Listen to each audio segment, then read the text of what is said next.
The night my son had a high fever, I overheard Jack flirting with his secretary, Scarlett, in Spanish on the phone. Jack's lips curved into a smirk as he said, Emma's had a kid. She's not as tight as you are. Don't worry, she's busy taking care of Tommy's fever. She won't notice I'm gone. Scarlett's coquettish voice came through the speakerphone. Where should I wait for you, Mr. Harrison? Jack glanced at me. The usual hotel. I'll make sure you're satisfied tonight. I held my son close, my fingers trembling with heartache. Jack didn't know that I had minored in Spanish in college. I understood every word he said to his secretary tonight. Jack put on his coat, turning to leave. I stroked Tommy's feverish little face, looking at Jack anxiously. Jack, could you please take Tommy and me to the hospital first? Jack frowned. There's an urgent matter at the company. I can't delay. Urgent matter? Urgent to have an affair with Scarlett in bed. I held back my anger. Tommy's fever is so high. He could have a seizure at any moment. What urgent matter could be more important than our son's life? Before I could finish, he had already slammed the door shut. Looking at my son who had fallen unconscious from the fever, I hesitated for a moment before calling Jack's brother. Daniel, Tommy has a high fever that won't break. Jack said he has an urgent matter at the company tonight. Could you take us to the hospital? A steady male voice came from the other end of the line. Of course, I'll be right there. I hung up the phone, tears welling in my eyes. I was once the daughter of a wealthy family in New York, growing up alongside the two brothers of the city's wealthiest family. Both brothers had deep feelings for me. Jack was lively and outgoing, while Daniel was calm and reserved. In my youth, I was captivated by Jack's sweet talk and went on a private island vacation with him. I often wonder now, if I hadn't drunk that spiked wine he gave me, would my life be completely different from what it is now? In less than 20 minutes, Daniel arrived. The headlights of his Bentley cut through the thick darkness of the night. He drove steadily, and I could smell the familiar scent of his cologne, a fragrance both silent and domineering. When Tommy's fever finally broke after receiving 4 fluids in a private hospital room, I felt relieved at last. I went out to the corridor and gratefully looked at Daniel.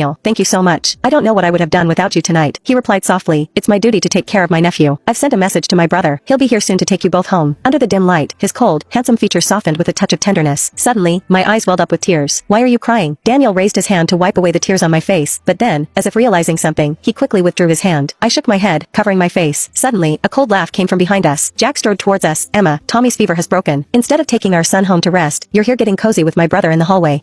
What's this about? Tired of the younger brother and want to play with the older one now. My face turned pale. Daniel frowned deeply. Jack, what nonsense are you talking about? Tommy was burning up so badly he passed out. Instead of taking your son to the hospital first, you rushed off to the company. What could possibly be more important than your child? Scarlett, following behind Jack, her face still flushed with passion, chimed in. Mr. Harrison recently closed a big deal with Spanish clients. He's been busy with the contract signing these past few days. Isn't Mr. Harrison working hard to provide a better life for Tommy and you? Emma? No one responded to her. Jack pulled me into his arms, looking at Daniel provocatively. Brother, thank you for tonight. I'm taking my wife and son home now. In the future, unless it's absolutely necessary, you shouldn't meet Emma alone. You understand the concept of avoiding suspicion, don't you? I struggled out of his grip, my eyes red. Jack, the doctor said if we had brought Tommy in any later, the fever could have damaged his brain. Can you stop throwing dirt on your brother and me? Scarlett blinked and giggled. Jack suddenly glared at her. What are you laughing at? Go home now. Don't be late for work tomorrow morning, or I'll dock your attendance bonus. Scarlett smiled seductively. Yes, of course. I'll see you tomorrow morning, Mr. Harrison. As she brushed past me, I caught a whiff of her strong rose perfume. My face immediately changed. When I was 2 months pregnant, I had smelled the same scent on Jack's shirt. Perhaps it was a woman's keen sixth sense, but even then, I felt that Jack might be having an affair. But Jack was extremely attentive to me at that time. He always informed me about his business dinners, never stayed out all night, and frequently gave me expensive gifts. During his vacations, he would turn off his phone to spend time with me wholeheartedly. He even hired a specialist to give prenatal education classes for our baby. So apart from that perfume, I couldn't find any evidence of Jack's infidelity. Looking back now, Jack had mastered the art of counter-surveillance, keeping everything perfectly hidden. If it weren't for overhearing him flirting with Scarlett in Spanish tonight, I might have continued to be deceived, constantly reflecting on what I had done wrong, wondering if my postpartum recovery wasn't good enough, unable to give him ultimate pleasure at night, causing his mood swings. After returning home, I looked at Tommy's adorable sleeping face, tears streaming down uncontrollably. Tommy is only 3 years old this year. I don't want him to grow up in a broken family at such a young age, nor do I want his childhood to lack a father's companionship. I'm really afraid that when he grows up, he might say something like, I don't need a lot of money, I just want a lot of love. In wealthy families, pearls and gold may be plentiful, but love and companionship are especially precious. So even though I knew Jack had betrayed me and was having an affair with his young and beautiful secretary Scarlett, I didn't bring up divorce. But I never expected that my forbearance wouldn't awaken Jack's conscience. Instead, it invited Scarlett's provocation. On Sunday night, Jack actually had Scarlett move into our villa. This was our marital home, where he once stood at the front door, smiling and vowing to love only me for the rest of his life. But now, for another woman, he had forgotten all those vows. As he helped Scarlett carry her suitcase into the guest room, he said to our housekeeper, Mrs. Johnson, please make some Sichuan dishes tonight. My secretary loves spicy food. I stood on the second floor, coldly watching them. Tommy just recovered from his illness. He can't eat spicy food. Jack's eyes flashed with guilt. Oh right, my son was sick recently. Mrs. Johnson, could you also make some seafood porridge? Perhaps he knew this situation was inappropriate. That night, he came to my bedroom to explain, Emma, listen to me. The reason I let Scarlett stay at our house is because the Spanish business is urgent. It's not unprecedented for a personal secretary to temporarily stay at the CEO's home. Please understand, this is all for work. I smiled faintly.